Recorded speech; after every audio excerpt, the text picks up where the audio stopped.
Good morning. Thank you for joining today's Planning Horizons. My name is Kevin Chin.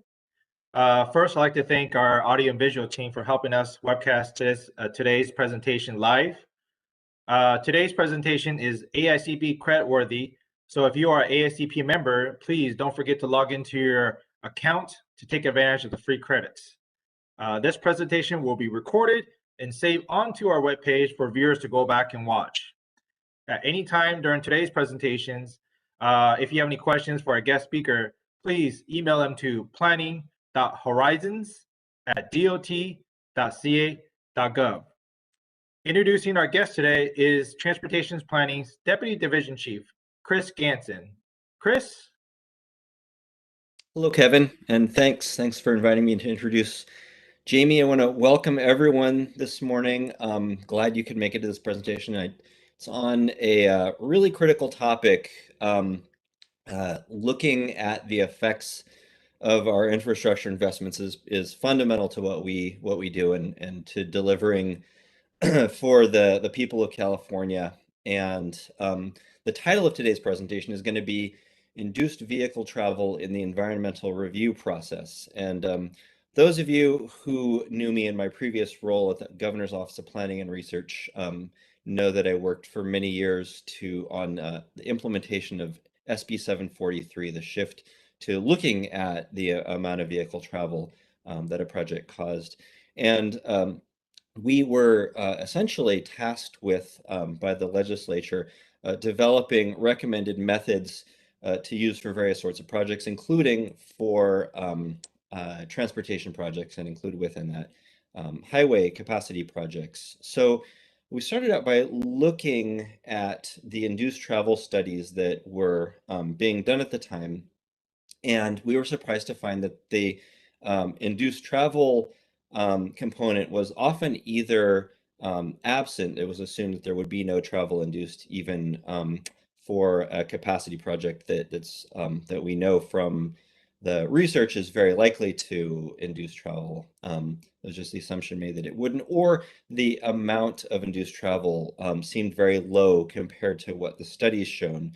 And as we dug into this over the years, we understood that that was because the tools we were using, generally the travel demand models, although they are great tools for doing a lot of different tasks, have some very serious blind spots or inabilities in assessing induced travel, the travel that will result from a capacity increase, a roadway capacity increase. Just to take a quick dive here, they don't include the land use changes that will result, the development patterns that will be different as a result of the project. They assign trips from the same origins and destinations. They have what we call static trip assignment rather than dynamic trip assignment. Whereas in reality, people change their origins and destinations. They go different places in response to capacity project. We found some. We did an extensive, actually 2 or 3 years long pilot project study in conjunction with Portland State University and the 4 big MPOs and CalCog. And during that, we also looked at an example in the Los Angeles area and found that there was the model produced so much stochasticity, meaning random variation, that it swallowed the effect of a 16 lane mile addition whole. You couldn't see it behind the kind of noise in the model. So issues like this made us realize we needed another approach. And as of 2016, OPR was already recommending in its VMT technical advisory using an approach that looked directly at the academic research and assessing induced travel in that way. However, we realized that it would be important to make that easier to do, to create a ready-made data set and even a tool.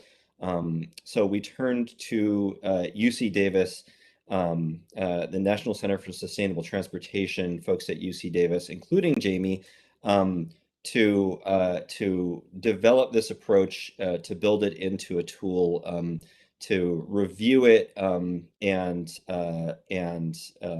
ultimately to get it a deeper level of academic review. The tool is based on peer-reviewed academic studies, of which there are a number at this point, on the magnitude of the induced travel effect. And Jamie will walk through a lot of this in a little more detail. We also worked with NCST and others to do a kind of belt and suspenders expert peer review of the tool. And that came out with a recommendation that's now in Caltrans's Transportation Analysis Framework, the TAF, explaining that the tool, explaining why the induced travel calculator is, generally speaking, going to provide a more accurate assessment of induced travel than the other travel demand model based approaches we've used before. And of course, CEQA requires the use of the best available evidence and a good faith effort. And with all that in mind, that points to using the tool on quite a number of our projects. So just want to speak a little bit to the objectives of this presentation writ large.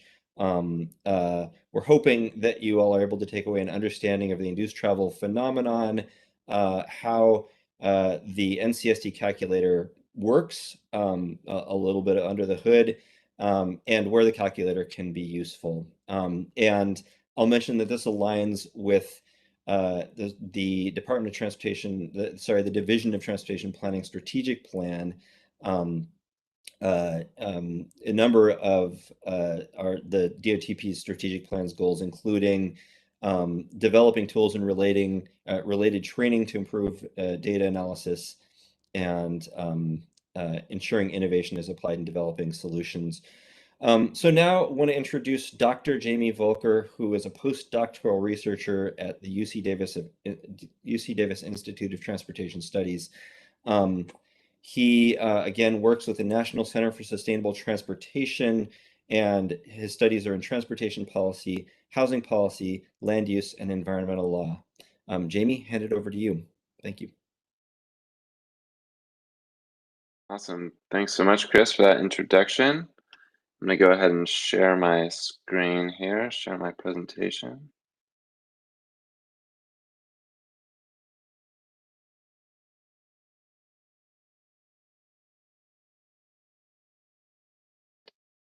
All right.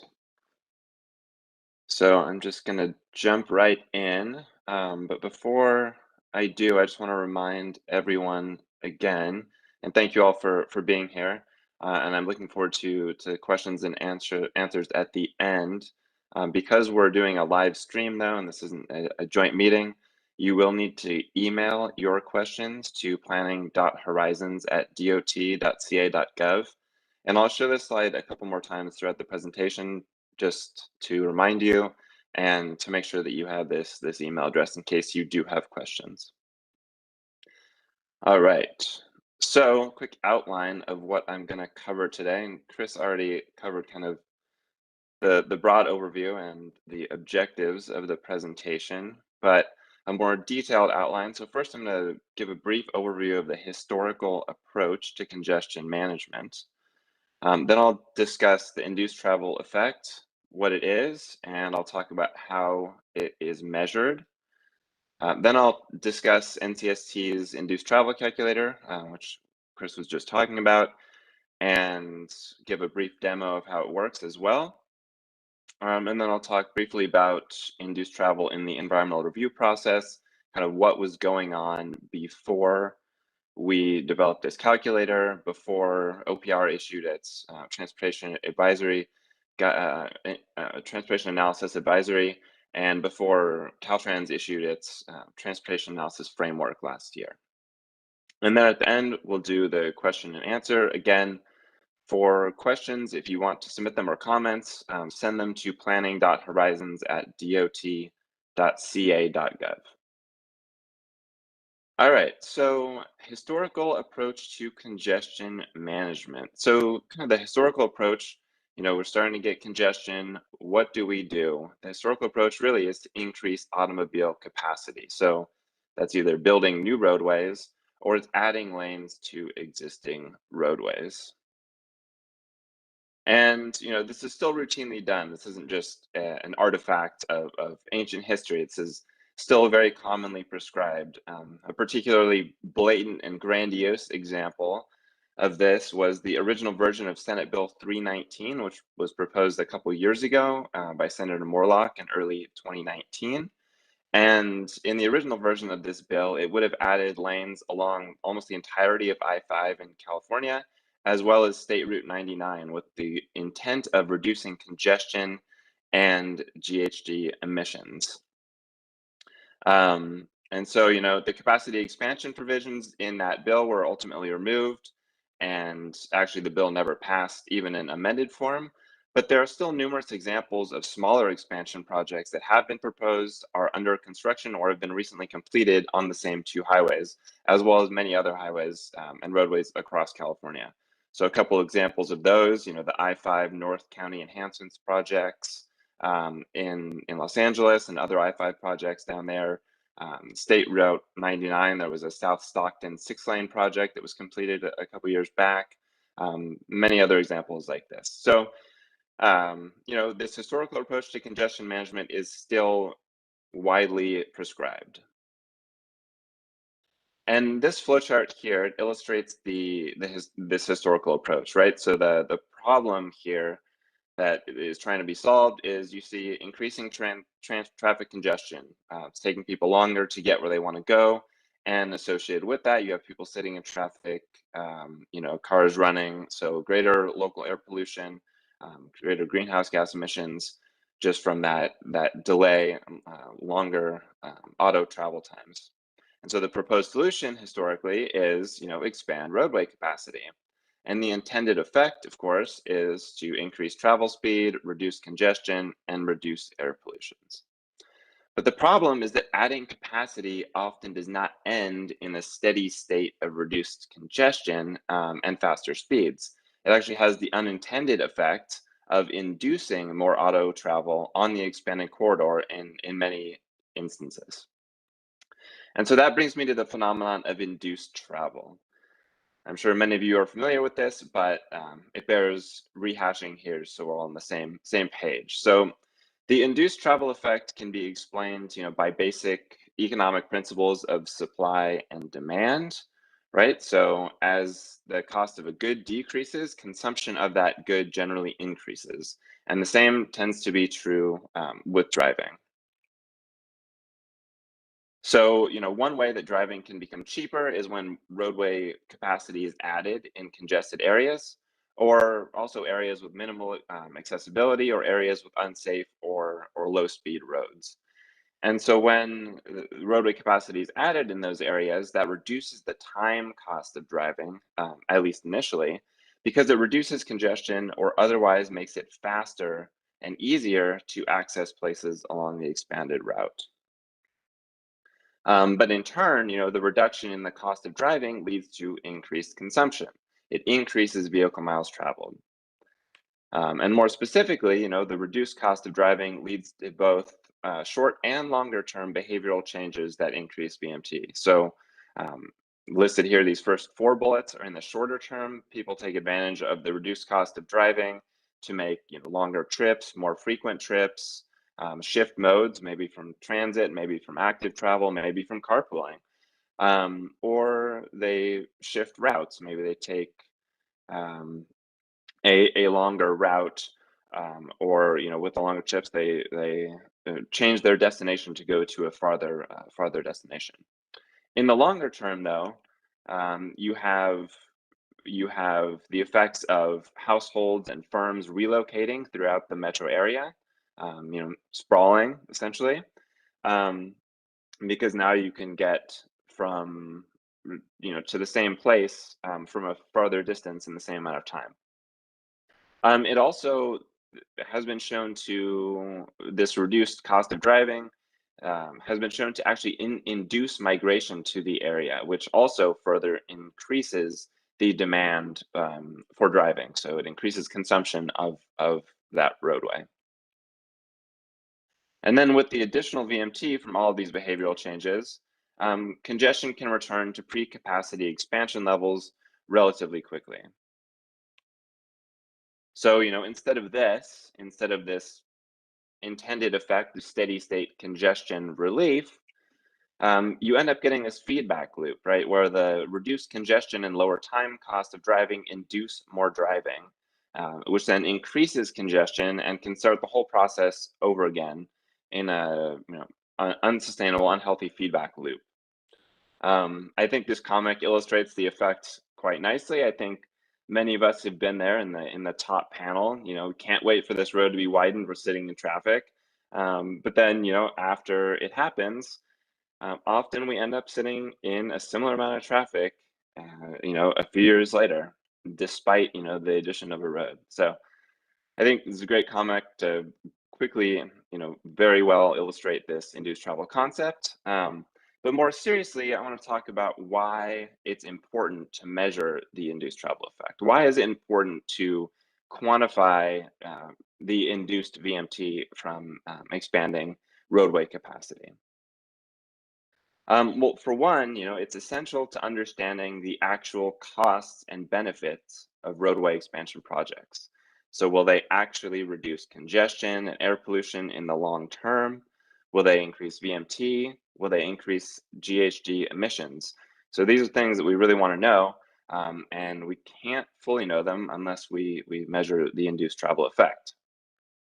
In addition, as the California Air Resources Board has recognized in its scoping plan and progress reports on implementing, Senate Bill 375, VMT is key to meeting California's greenhouse gas emission reduction goals. So we want to reduce VMT, but being able to reduce it means we also need to better understand how we're affecting VMT. Are our infrastructure investments causing an increase in VMT? So it's important to understand that for being able to gauge how well we are meeting our greenhouse gas emission reduction goals. And a third reason for why it's important to measure the induced travel effect is that jurisdictions across California are increasingly using VMT as a measure of the environmental impacts of new transportation projects. And this is obviously a result of SB 743, which was passed in 2013, but it wasn't until last year that the new regulations, the CEQA guidelines, went into effect for SB 743.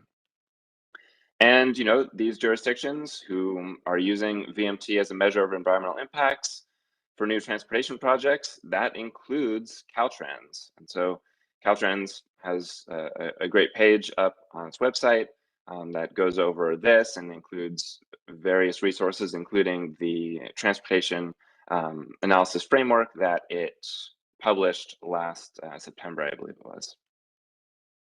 Anyway, the long story short here is that being able to estimate the VMT from induced roadway capacity expansions, at least be able to do it to the correct order of magnitude, is increasingly useful for transportation planning, for programming, and also for environmental impact analysis.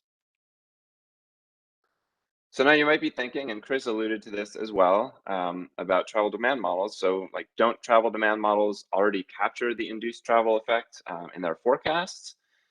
And the answer is yes and no. Really, they generally don't fully capture the effect. And so that's the problem that Chris was talking about in the introduction. He gave a few examples of how often they don't include all of the necessary feedback loops to fully capture the induced travel effect. So many models, and particularly traditional four-step models, do not include all the necessary feedback loops in order to capture the behavioral changes caused by capacity expansion. So for example, not many models feed changes in estimated travel times back into the trip distribution or trip generation stages of the model. And that ignores the possibility that improved travel times from a capacity expansion could increase the number of trips that households and freight operators choose to make, or cause them to choose more distant trip destinations. In addition, neither do most models feed changes in estimated travel times back into assumptions about the growth and distribution of population and employment. However, I should note that there have been improvements there with land use modeling tools like UrbanSim. So, things are improving for sure, but there's still some pretty significant shortcomings of travel demand models for fully capturing this induced travel effect in many cases. And in addition to these feedback loops, there's also the issue that Chris mentioned, that travel demand model results can be quite noisy, especially with smaller capacity expansion projects. Noisy to the point where you can't really tell any effect from, I think Chris gave the example of a 16-mile lane mile addition. So, in addition to that, just from kind of a logistic and feasibility standpoint, when you're doing an environmental impact analysis, the models can also be expensive and time consuming to run. And so it might be better if we had, another approach that was quicker and cheaper to get at this. So, travel demand models, though, are not the only game in town when it comes to estimating VMT. There's actual empirical research on induced travel, as Chris alluded to and started talking about in the introduction. And sketch tools like our induced travel calculator can be built using that research.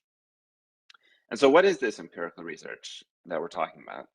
Well, an increasing number of studies have estimated the induced travel effect using sophisticated econometric modeling, usually of cross-sectional and time series data both, and across multiple geographies. And so these studies isolate the effect of, or at least attempt to isolate the effect of capacity expansions on VMT by accounting for the simultaneity bias, which is an important thing to account for, and it's also very difficult, which necessitates the use of these econometric models. And the simultaneity bias is the fact that lane mile growth could be both causing and caused by increased VMT. So these models account for that, and they also account for other factors that can affect VMT, like population growth and socioeconomic factors. So what do these studies do? They typically estimate the magnitude of the induced travel effect as the quote, elasticity of VMT with respect to lane miles. So the elasticity is basically the percent change in VMT divided by the percent change in lane miles. So, an elasticity of 1.0 indicates that a given percent increase in lane miles will cause the same percent increase in VMT. And when VMT, increases by the same proportion as roadway capacity, it will often mean that congestion levels on the facility, will likely remain the same, barring some type of peak spreading. And overall, the most recent induced travel studies have shown that long-term elasticity of VMT for major roads in metro areas is about 1, particularly for interstate highways. All right, so here are some of the most recent empirical studies on induced travel that estimate elasticities of VMT with respect to lane miles in the United States. There are studies outside of the US as well. I didn't put them in here because they're not as relevant to California planning, but I should note that they also find elasticities of actually, in the two cases I'm thinking of, they were both over 1.0, and that was one of in Europe as well as one in Japan. But anyway, here with respect to the United States studies, and these are just the more recent ones, there are a lot of older ones as well, but these most recent ones here in the table, you can see that the range of estimated elasticities, which is in the right-hand column, they range from a low of about 0.7 to a high of over 1. And it's these type of studies that enabled us to develop our induced travel calculator, which estimates the annual VMT induced from roadway capacity expansions in California. All right, so I'm going to talk a little bit more about the calculator after this, but here another reminder to submit your questions at the end, or submit them now. We'll discuss them at the end, but please send them to planning.horizons@dot.ca.gov. All right, so now we've got some background on induced travel, what it is, how to measure it. And so now I want to talk a little bit more about NCST's induced travel calculator. All right, so kind of what it is a back of the envelope calculator, a sketch tool that uses peer-reviewed elasticity estimates to provide an order of magnitude estimate of induced travel in the form of additional VMT per year. So it's an annual estimate. And as you'll see, if you look through Caltrans 2020 Transportation Analysis Framework, Caltrans now recommends using our induced travel calculator where feasible to estimate induced VMT from state highway system projects in urbanized areas. All right, so how does the calculator work? Well, I should first describe, what types of projects the calculator can be used for. So the calculator applies to projects that would add general purpose, high occupancy vehicle or HOV, or high occupancy toll or HOT lane miles to major publicly managed roadways in the state. And so this applies only to facilities, I should also note, that are either class 1, class 2, or class 3 facilities, as designated by Caltrans using FHWA's classification scheme. And so what are class 1, 2, and 3 facilities, you might ask? So class 1 facilities are interstate highways like I-5, I-80, I-10. Class 2 facilities are other freeways and expressways, including US routes like Highway 101 or Highway 50 and many state routes. Class 3 facilities are other principal arterials. So an example would be Highway 13 in the Bay Area, Arden Way in Sacramento, Santa Monica Boulevard in Los Angeles, parts of Highway 1 along the coast. And we provide links to this classification system and the California Highway System map on our induced travel calculator website. All right, so projects, just to rehash, so it applies to any project that would add a class 1, class 2, or class 3 facility that is a general purpose lane, HOV, or HOT lane. And then in terms of geography, this is another important point. In terms of geography, the calculator is currently restricted to projects located in California's 37 urbanized counties. And so those are also listed. There's a spreadsheet you can download from our website to get those. But basically what the 37 urbanized counties are is counties that are within a metropolitan statistical area. All right, and in terms of how the calculator estimates induced VMT, well, it solves this equation. So the equation, VMT induced by the project equals the percent change in lane miles times the existing VMT on those facilities in that same geography, multiplied by the elasticity. And the calculator uses 6 inputs to solve the equation, 3 of which are provided by the user and 3 are called up by the calculator. So first, the user inputs the relevant geography, the type of facility to which lanes are proposed to be added, i.e. an interstate or a class 2 or 3 facility, and then also the number of lane miles proposed to be added. And then the geography is needed to determine if the project is in an urbanized county. The geography combined with the facility type is needed to determine what the baseline VMT and lane miles are for the induced VMT calculation. So for class 1 interstates, the baseline is the existing lane miles of class 1 facilities in the same MSA as the proposed project, as well as the existing VMT on those facilities. And then for class 2 and 3 facilities, the baseline is the combined total of the existing lane miles of class 2 and class 3 facilities in the same county as the proposed project, as well as the existing VMT on those facilities. And then the number of lane miles proposed to be added is obviously needed to calculate the percentage increase in lane miles that the proposed project would cause. All right, so after the user inputs these three inputs, the calculator then queries a spreadsheet to determine the baseline lane miles of the same facility type and the same geography, the baseline VMT on those facilities in that geography, and then it applies the relevant elasticity to estimate the increase in annual VMT induced by the proposed additions, according to the equation I just showed, which is here again. So again, the calculator solves this equation, which is VMT induced by the project equals the percent change in lane miles times the existing VMT times the elasticity. And the lane miles in the existing VMT are for the same facility types as the proposed project within the same geography. So for class 1 facilities, that's the MSA. And for class 2 and 3 facilities, that is the county in which the project would be built.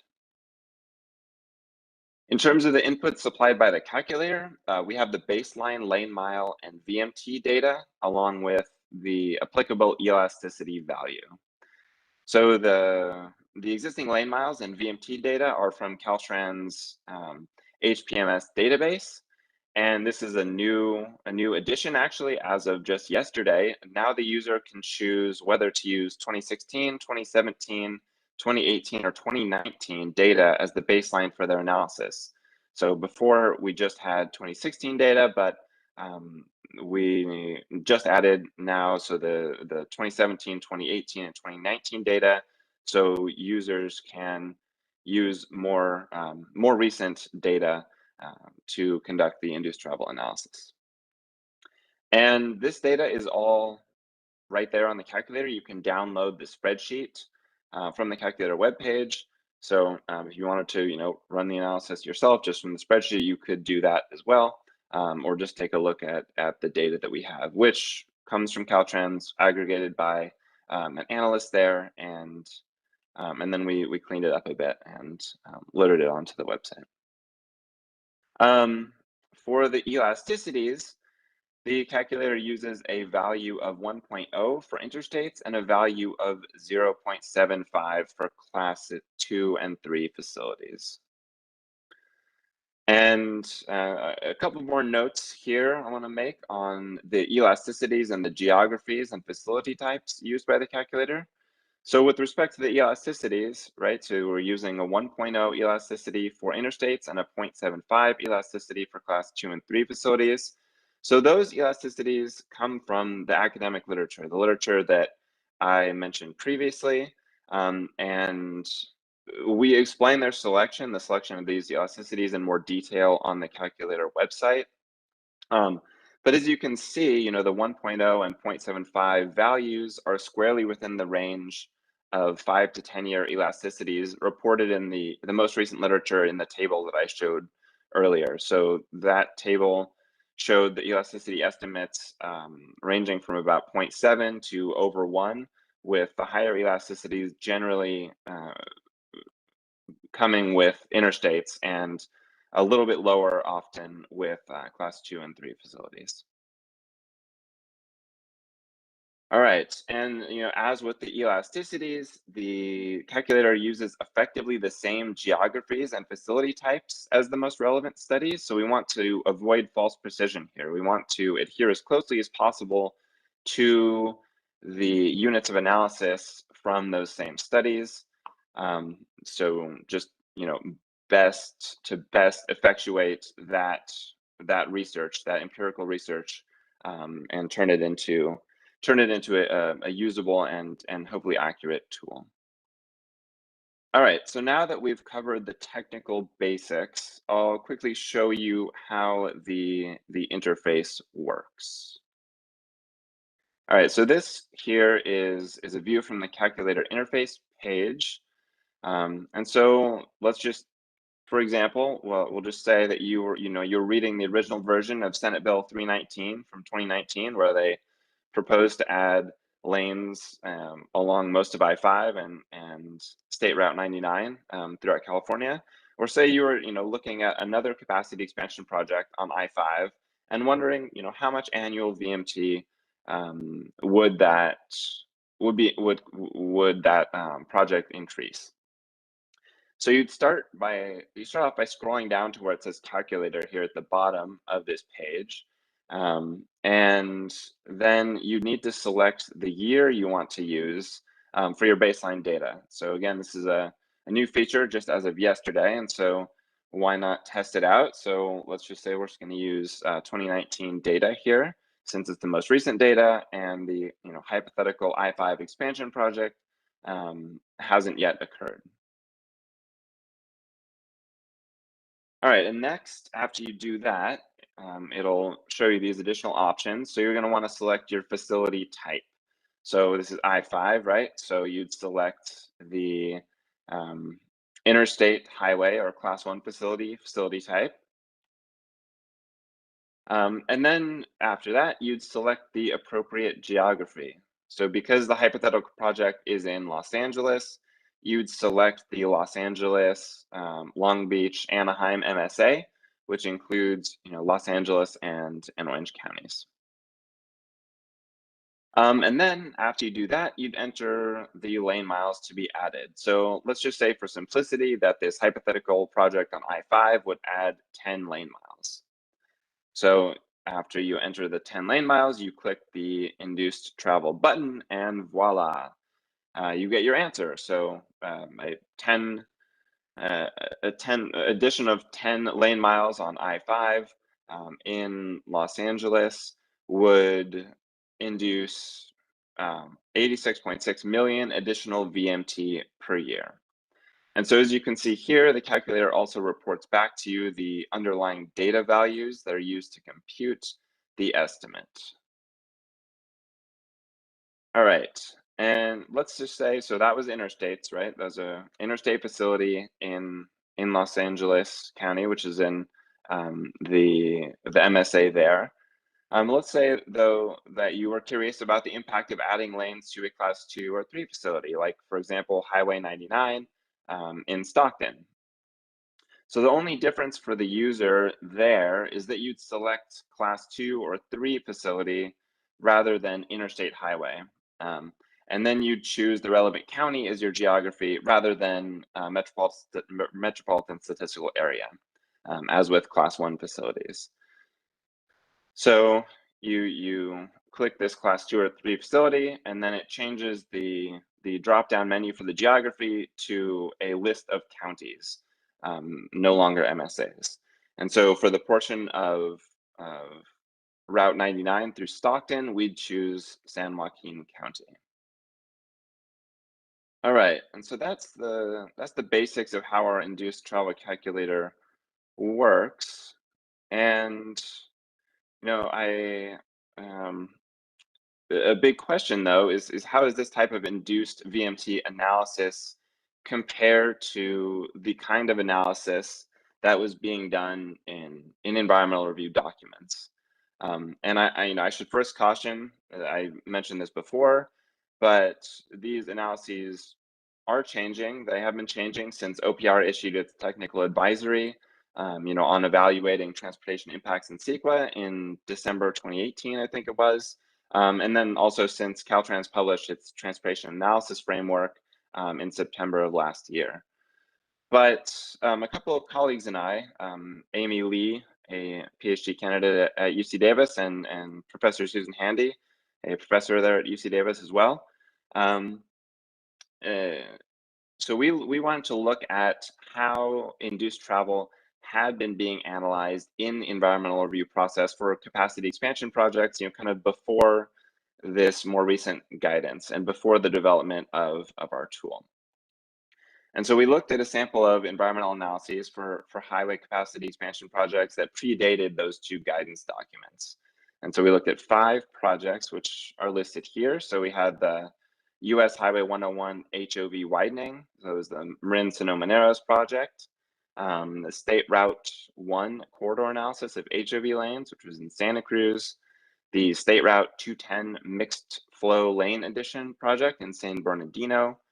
The State Route 99 South Stockton 6-lane project, and the I-405 HOV widening in Los Angeles. And so you'll note here, a couple of these projects are not just general purpose, they're HOV lanes. And as I mentioned earlier, we do provide the calculator. It is applicable for not just general purpose lanes, but also for additions of HOV lanes and HOT lanes. And so the rationale there, I know this is a big topic of interest for a lot of folks, but for the HOV lane, so a lot of these studies, induced travel studies, they were not just looking at capacity expansions on general purpose lanes. They also included capacity expansions for HOV lanes.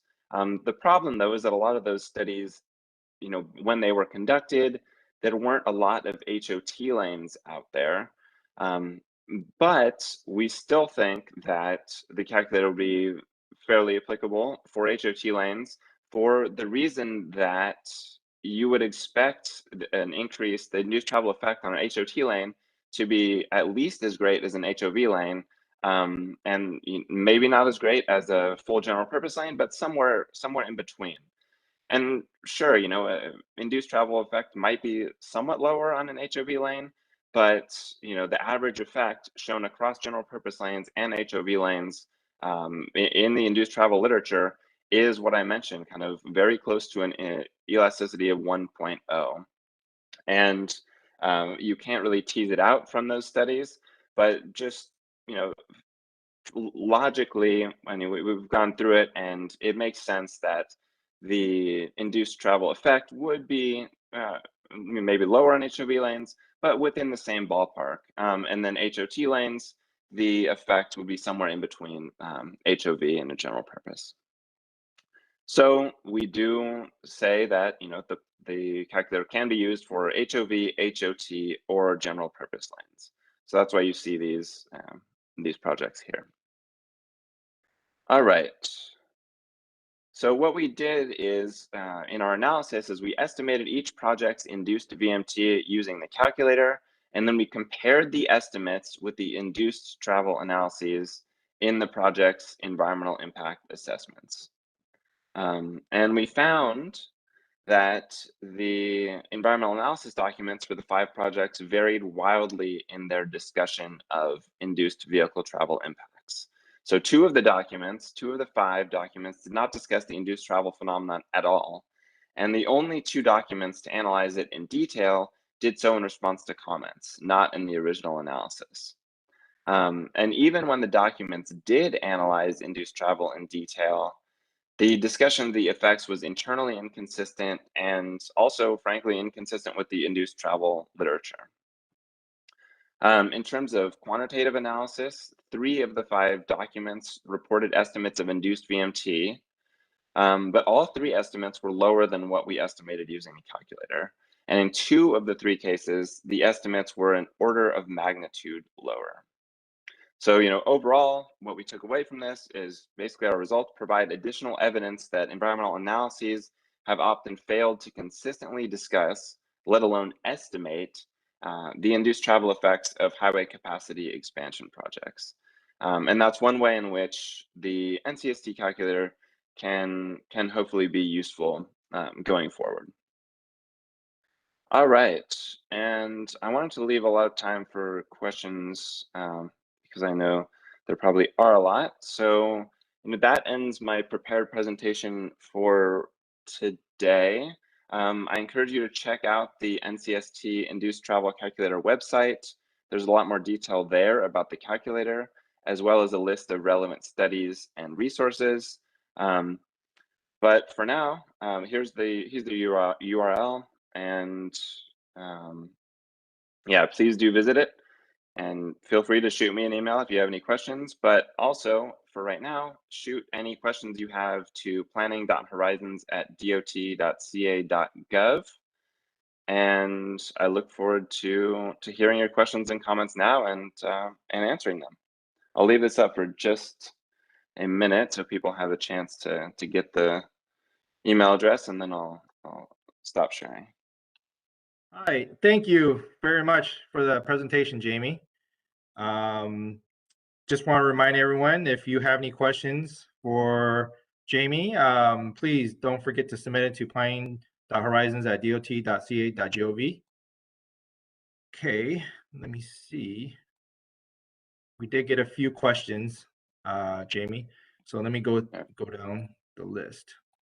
So the question comes from transportation planning. The question says, it sounds like the calculator has been used for a specific project. Do you foresee it ever being beneficial to calculate induced command for long-range plans such as statewide CTP 2050? Or would this really come down to our models having better capabilities to do this themselves?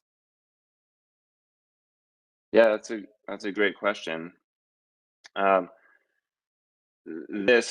way the calculator is currently formatted on the website, yes, it is a project by project approach, and you could aggregate a number of projects. I mean, you could use the calculator to serially run all projects that you have in your queue. But one issue with applying it for the full state is that because we're queuing closely to the induced travel literature, which has looked at urbanized counties, urbanized areas, we caution now that the calculator not be applied to rural areas unless you have good reason to do so. So we would still expect there to be an induced travel effect, if you have some type of highway expansion in a congested area in a rural area, or if you would otherwise expect the project to increase travel speeds or reduce distances. But right now, I mean, we're cautioning, advising just to apply the calculator to projects in those 37 urbanized counties in California. So that would be a challenge if you wanted to apply it to a state program, but you could use it to aggregate across a large number of projects. Great, thank you, Jamie. We got more questions coming in. This question comes from transportation planning as well. How can rural Caltrans districts use this tool? And when will the updated data be available, such as year 2019 or 2020? Yeah, so the 2019 data is up there right now. So we just updated that yesterday. 2020 data, we're still figuring out what to do with that, because obviously it was a unique situation with COVID and everything where VMT was down significantly. And so right now, currently thinking it's probably not going to be a good baseline to use for any analyses going forward of induced travel. I think we're going to see a rebound to pretty close to average historical VMT levels. And once we get to that, then you could use those numbers as a baseline. But yeah, 2020 is a little bit problematic to use, so we haven't currently decided to put that on the website.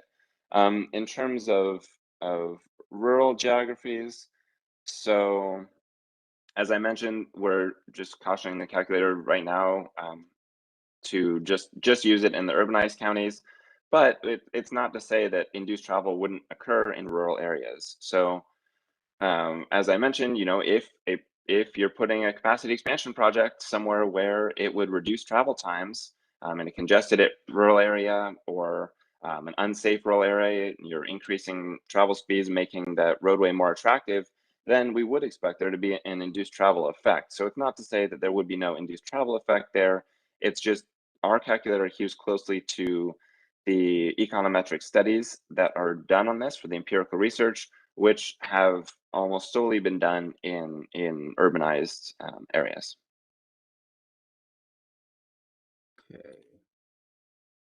Next question comes from transportation plan as well. Are there plans to add additional geographies? Additional geographies. So that gets to the same thing of we're keeping this, we're hewing again to what empirical research there is out there. And so the geographies we use are based on the units of analyses used in the empirical research. If there is additional research that looks at different geographies or at a different scale, maybe a smaller scale, sub-county, or a larger scale, then we might include options in the calculator using those units of analysis as well.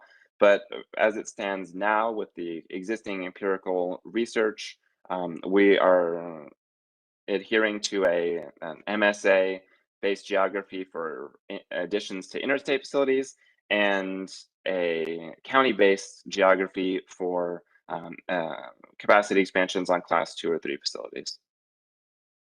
Great, thank you. Next question comes from our Oakland District 4 office. The question says, how are the issues and potential solutions you're laying out with environmental review related to the induced travel demand and air pollution in California?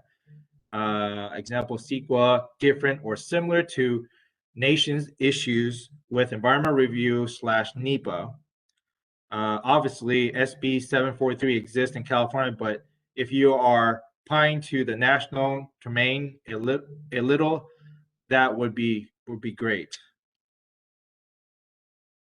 Yeah, so we've started to see a push, I think, in other states and at the federal DOT level to start looking at VMT and induced VMT as a metric and one you'd want to look at under NEPA. I haven't seen any change in the guidance yet, but I think that's something that's being considered. There is also an effort right now to create a calculator that would be usable in all 50 states using HPMS data from federal DOT for all those 50 states.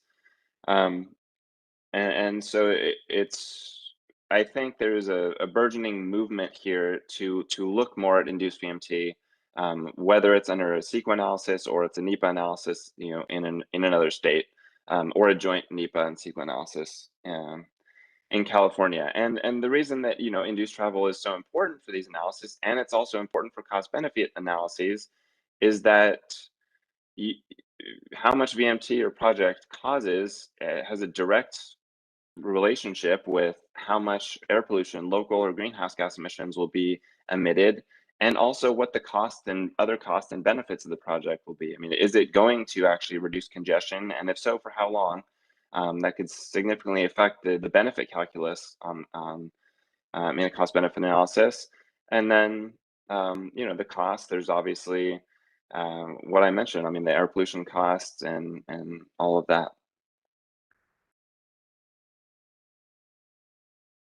Great, thank you. We're getting a lot of questions coming in, going through these. Give me 1 second.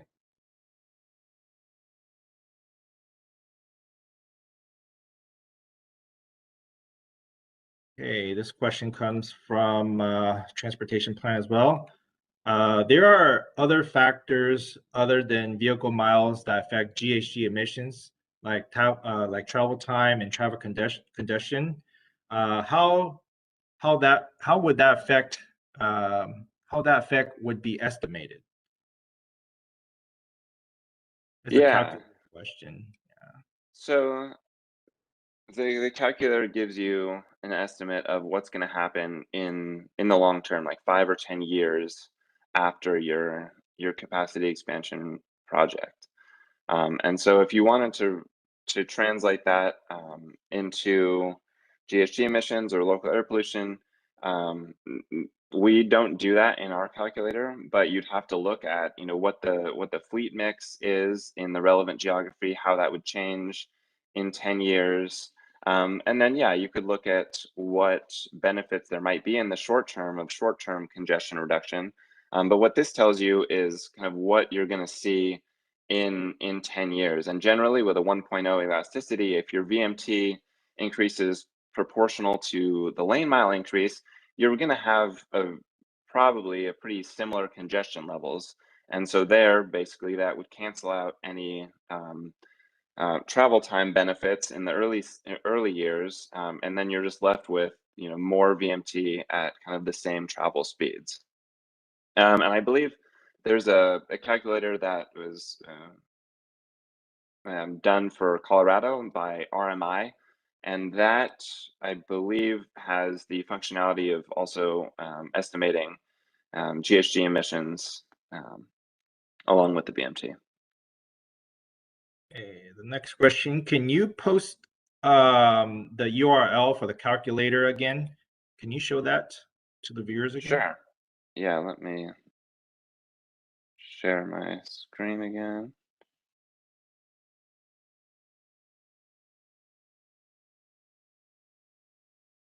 And thank you all to those people that submitted questions. We're getting a lot of questions, so I'm trying to go through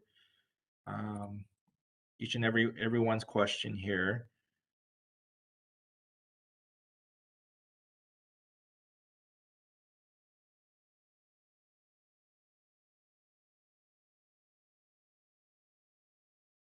Right.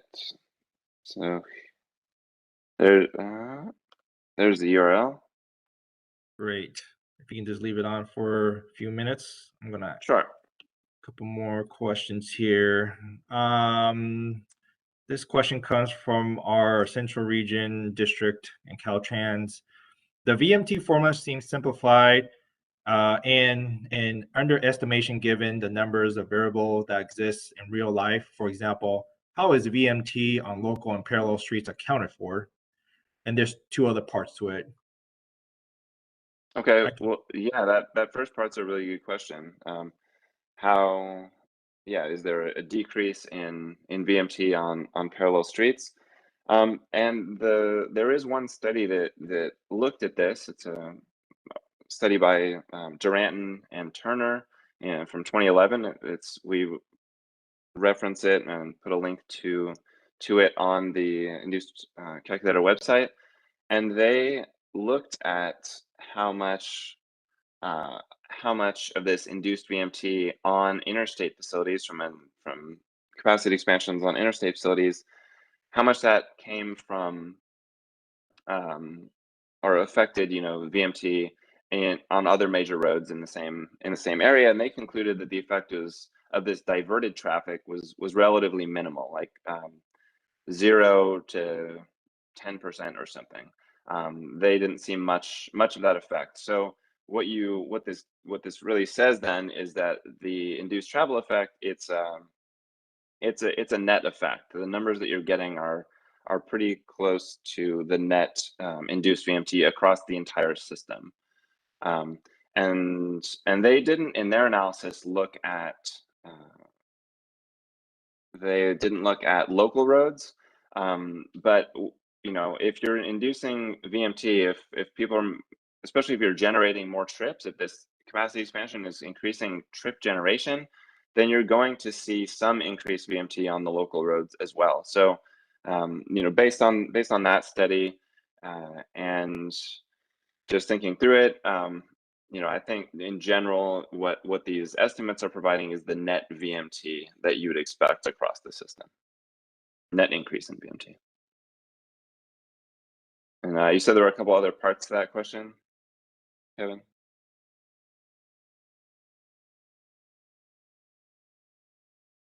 I think you're muted, Kevin. Sorry, thank you. So there's a two-part question. Following to that question, it says, will future years be included in the supply inputs? And then given the change of traffic volumes during 2020, would that be the year be handled? How would that year be handled? Yeah, so I mean, the goal, obviously this is contingent on future funding and whatnot for the calculator, but the goal would be to keep updating and adding data from successive years, so 2021, maybe 2020, as we go along, just keep updating the data so that people can do analyses based on the most current lane mile and VMT data. With respect to 2020, and I discussed this a little bit earlier, it's just such an aberrant year that, I mean, right now, we don't even have the data yet, the fully clean data. So I haven't gone through it in detail, but I would not use it as a reliable baseline for calculating induced travel. If I were to do an analysis right now of a currently proposed project, I would use the 2019 data as the baseline. Because as I Right. said, I think we've already seen a significant rebound of VMT to pre-pandemic levels. I think we'll continue seeing that, and so really the proper baseline would be kind of what we saw before this this huge shock to the system. Great, thanks. Okay, so question. In your bar charts, how much of the induced travel is due to rerouting, and does it consider reducing travel on the from route?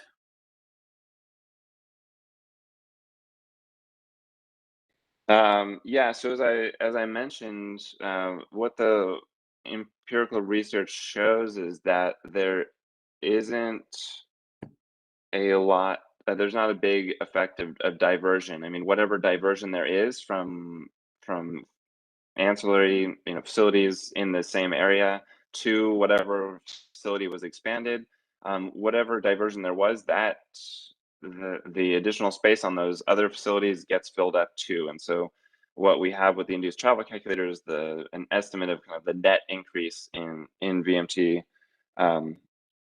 across the system. Next question. Can the calculator estimate VMT were in additional to the mixed flow lanes, managed lanes, transit, rail, bike lanes, etc., are also being added?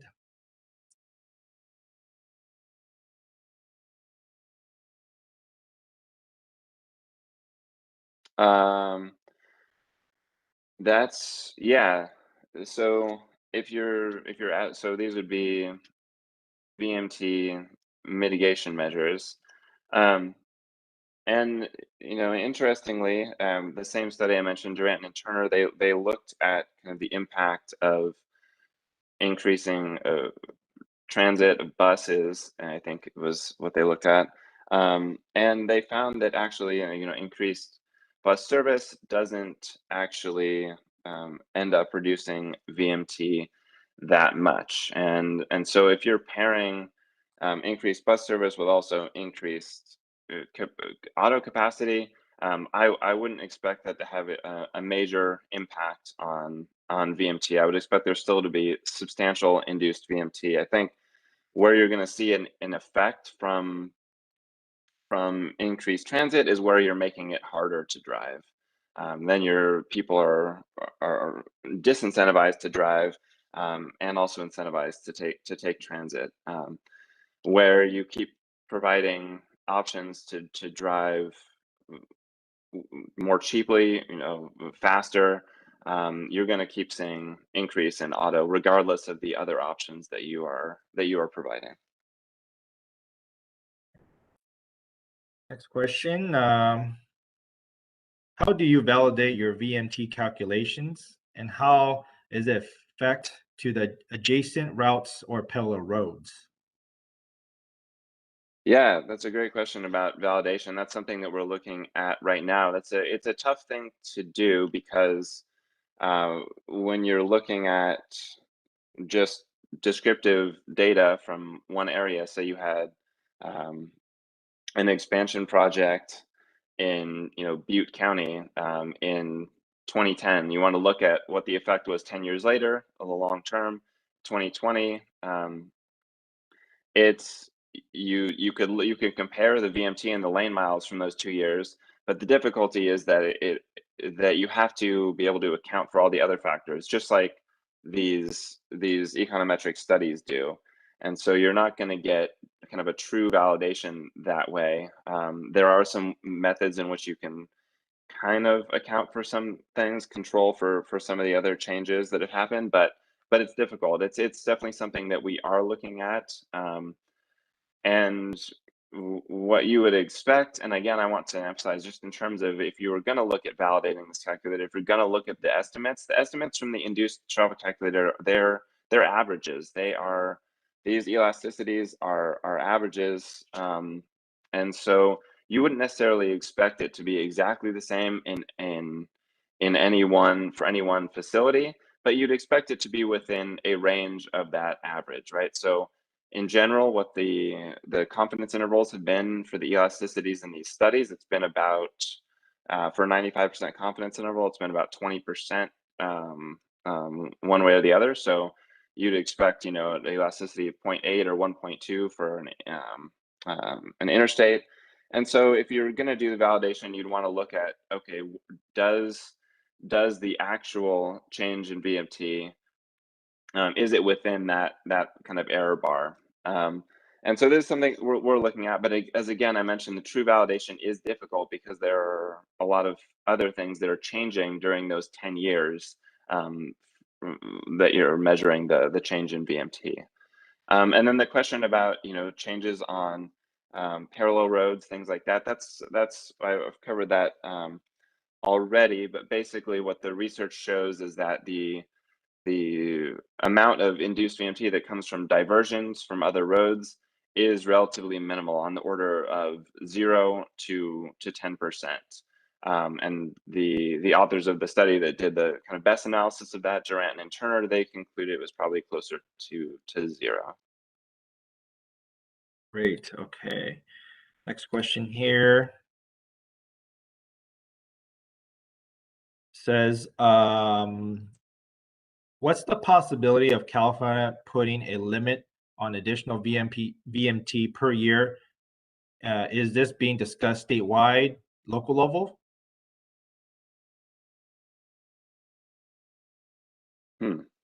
Yeah, and what was the agency that was mentioned?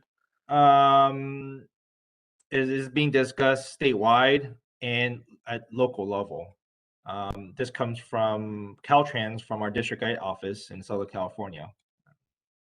Cap on VMT. I haven't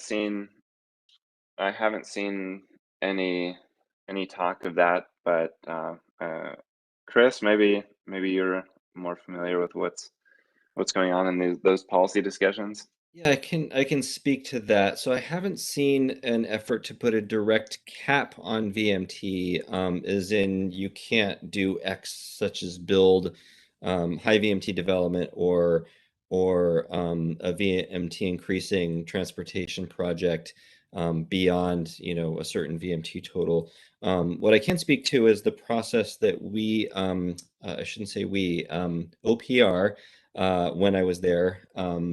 Collaborated with CARB, and CARB actually did the heavy lifting on this to look into what VMT levels would be consistent with our state climate goals. And those goals are not just pie in the sky ideas. They are enshrined in law, so they do have the force of law behind them. And we did that investigation to determine where we should recommend CEQA thresholds be placed. So what amount of additional VMT should trigger a significant impact? And at first we looked at the scoping plan and the amount of VMT that we could grow by as a state, and took that VMT and divvied it up across, this is back in 2016, I think. Divvied that VMT that we could grow by and still hit our climate targets, divvy it across transportation projects, across the induced travel of various projects. And the thing we realized is that also happening over the years would be that the population would grow, the economy would grow. There's other things we weren't thinking about at the time, that the arrival of more automated vehicles, which is already causing, the Tesla auto drive and such are already causing increases in VMT, but fully automated vehicles are expected to cause quite a bit more. But in any case, even before you thought of those, and just thinking of population growth and maybe jobs growth, we found that those increases, the population, just growth in population, was going to eat up that whole amount of VMT that we could grow by, leaving essentially none for additional highway capacity projects to take. So that's why Caltrans at this point is looking pretty deeply and quickly at how to mitigate VMT from highway expansion projects. So no, there isn't a firm cap in law that points back and says you can't do this, but we do have CEQA to shed light on what is compatible with our state climate goals that are again in law, and then there are efforts to mitigate VMT from any capacity increases. And of course, we're also looking, there's been a lot of work lately within DOTP on steering away from proposing capacity increasing projects in the first place and solving our access to destinations, access to opportunity problems, challenges using other approaches. Thanks for that question. Great, thank you. Okay, next question. It says, hi, Chris and Jamie. Thank you for this great webinar. This question relates to VMT. It says, I turned my attention to sustainable transportation 6 years ago after my startup called R-Block failed. Now I'm planning to launch a smartphone-based transportation marketplace. I'm confident that we've developed a community approach to incentivize carpooling at scale and can therefore dramatically reduce SOVs globally by significantly reducing the cost of our mobility for riders and car owners alike. My question is about VMT. I feel that I still do not fully understand the concept. So if you can share what you believe is the best definition for VMT or point me to a paper on the subject, this person would appreciate it. What the best definition is for VMT? Yeah, or point them to a paper on the subject. Sure. I think so. VMT is vehicle miles traveled, so it's different from person miles traveled. So it's basically just the number of miles traveled by all autos in whatever geography you're looking at, in whatever time frame you're looking at. I think there's great discussion of VMT at a pretty digestible level in OPR's 2018 technical advisory for evaluating transportation impacts in CEQA. And I think the Caltrans transportation analysis framework is a good digestible document as well. And you can find those on OPR's website and Caltrans website for their respective documents. Great. Okay. Got more questions here. This question is regarding that 2019-2020 data update. Question says, what if the 2020 data can give us an idea how much VMT and or GHG could be reduced? Yeah, I think there is a lot of value in looking at that. I'm looking at if you just instituted a full work from home policy across the state, what kind of impact that would have.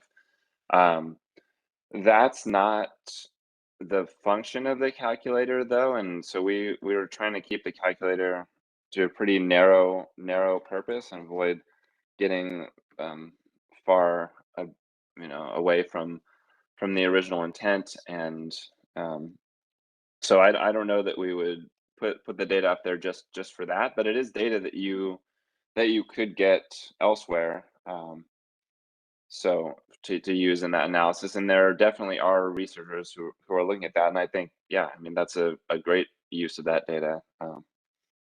And I know that, yeah, even some local jurisdictions I'm aware of are looking at this that type of data to see whether they could create kind of like a VMT mitigation bank based on these kind of work from home policies that would reduce VMT an X amount, and you could pay into that. Chris, Great, did thank you you. have something to add on that? Yeah, just briefly. Yeah, there's a lot of effort that's going into how to reduce VMT.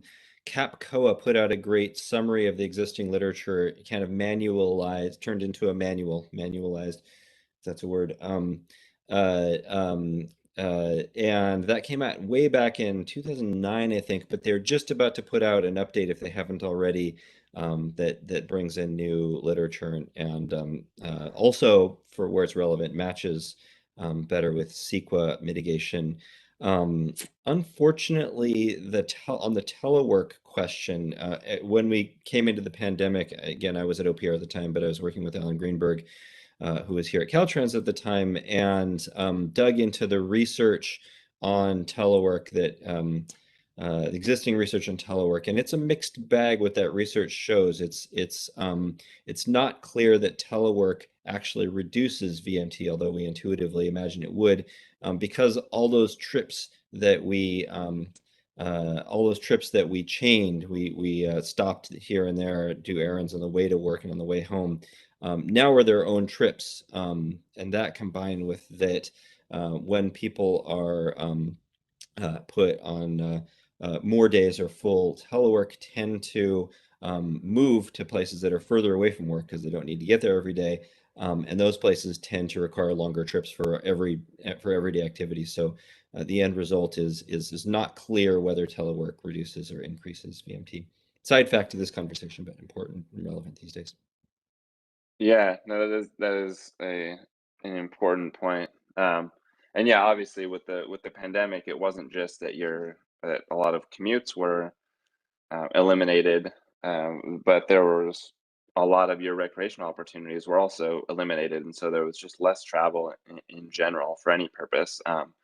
And relatedly, it is true that a lot of your travel is not related to your commute. So um, even if you're not commuting, you're still going to be potentially driving a lot for other purposes. Okay, thank you. Let's see if there's more questions. Can you repeat the resources that's about to be updated from 2009 again?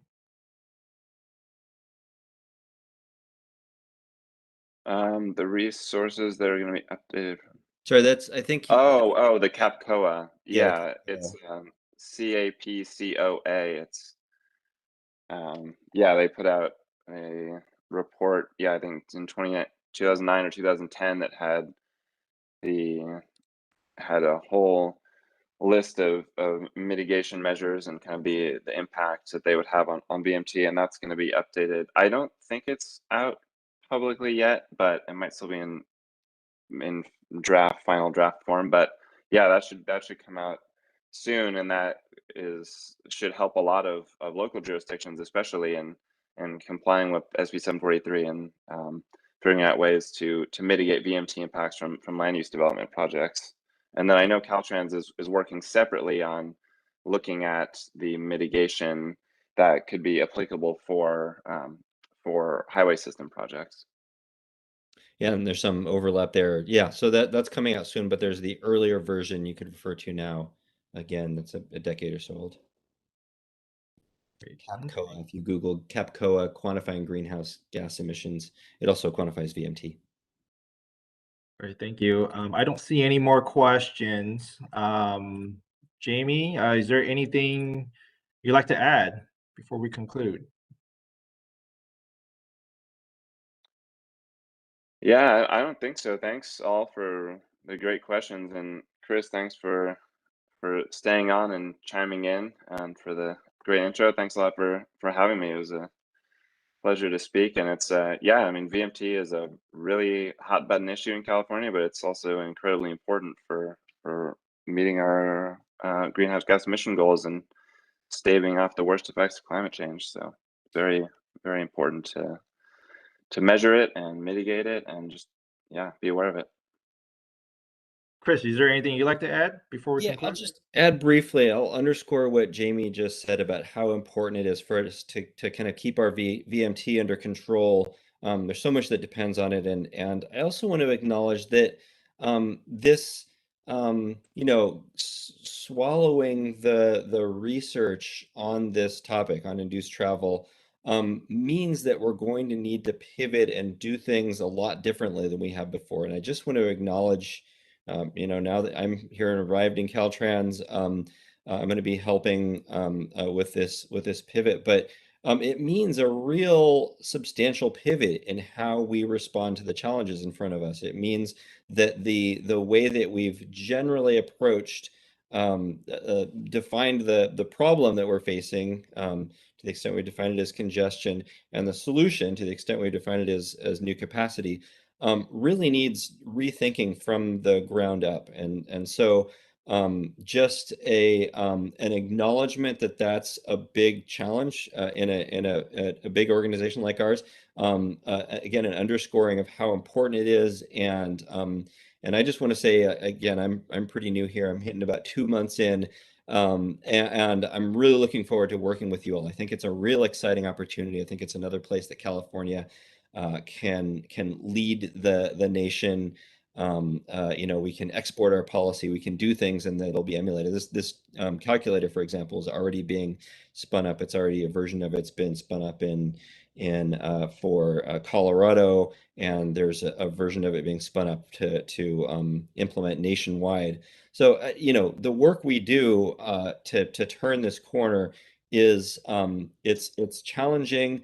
But it will bear a lot of fruit, and it will mean a lot, even beyond our borders, even beyond the fifth of the world, the fifth largest economy of the world, if we're thinking just California, but onto the nation as a whole. So really appreciate that collaboration. Again, really looking forward to working with you all on this. And thanks Kevin for hosting. Thanks. Jamie for taking the time and for all of your work on this. Great. Thank you, everyone. Thank you, Jamie and Chris, and thanks to everyone submitted a question to us. Just want to thank everyone for tuning in today's Planning Horizons presentation. That concludes today's Planning Horizons. Don't forget to tune in next month's Planning Horizons. Thank you, everyone, for joining us today. Thank you, everyone. Bye-bye.